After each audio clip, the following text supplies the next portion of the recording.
So we're going to be talking about creative economy, and I really do hope that we emerge from this hearing today with additional facts and ideas that have the potential to positively shape policy in support of our state and the arts. This is an interesting committee, this joint committee. It's not a bill hearing committee, but it is a standing permanent committee that is here just to have these kinds of discussions.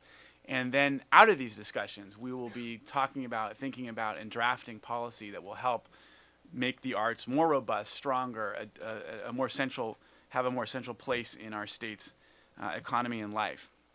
So we're first going to hear new statewide findings from the 2014 Otis report on the creative economy. This information is actually being unveiled right here for the very first time today.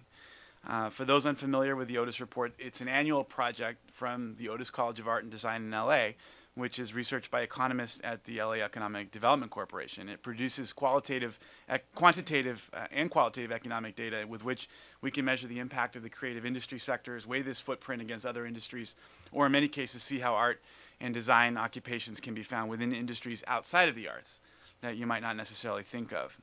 It's also, this hearing today, of course, is an important follow-up to last year's creative economy hearing, the first year that the Otis report extended its research beyond the LA and Orange County region to look at the creative industry jobs and economic figures throughout the entire state of California. And as we know, the world is increasingly competitive. It's a global marketplace. Jobs are more easily transportable.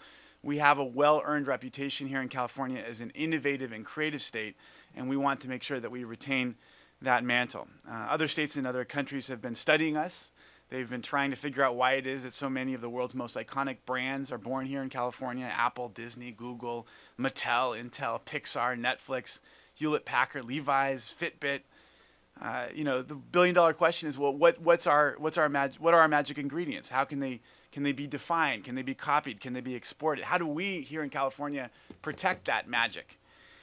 I'll share one example of this increased focus on innovation from elsewhere in the world. Chinese leaders recently, in fact earlier this year, announced plans to redirect China's economy toward one more focused on innovation. They're calling it the mass maker space, a specific economic platform designed to promote more venture capital, incubator hubs, and entrepreneurs to drive innovation in China. The leaders there believe a maker economy will be at the heart of economic growth in the future. So using this mass maker space as a platform, we need to integrate our resources, implement policies, improve service models, and cultivate innovation culture, the deputy director of the Ministry of Science and Technology said. We need to match entrepreneurs' creative ideas with market demands. So these proposals by the Chinese government include programs to improve investment and financing mechanisms for startups and offer support to technology-based enterprises at the startup stage by utilizing government guidance funds, fiscal and tax policies, and by also fostering angel investment. So last year's Otis report noted that nearly 1 in 10, 1.4 million jobs in California, so that's 1 in 10, 10% of all of our jobs here, are linked to our creative economy, and had a total economic impact of almost $274 billion. So I say that's pretty significant and worth protecting, but not only protecting, it's worth nurturing and growing.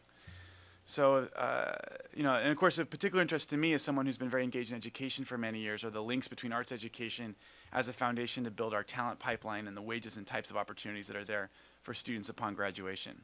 I'm also very interested in finding ways that we can support working artists in our communities. I support AB 189, which was authored by Arts Committee member, Assemblymember Richard Bloom, which is our first step in creating state-designated cultural districts in California. Other states have already implemented these: Indiana, Massachusetts, Louisiana. I think it was extremely important that the governor approved AB 1839 last September, which increased the film tax credit here in our state. That went from $100 million annually to $330 million annually.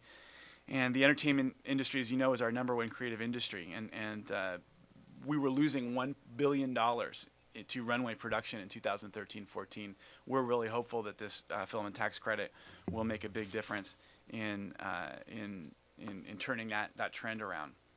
The other thing, of course, we have to mention is that we've got to be talking about arts funding, and I very much believe that we need to restore arts funding in the state. We should not be at the bottom of the list in state arts funding. Last year we made great progress, $6 million from the general fund for the arts. But in the end of the day, we need to hold that line. We need to up that. The governor, of course, has knocked it back down. It's going to be up to the legislature and arts advocates to really push this and make sure that California is investing in the arts to the extent that other states are. We owe it to our future, we owe it to our economy, we owe it to our people. And that's going to be something we're going to be talking about a great deal on this committee. We'll be talking about murals. We'll be talking about the challenges of working artists. It's going to be an exciting committee. We've got a lot of things we want to do today, but we'll be also be doing through the course of the year.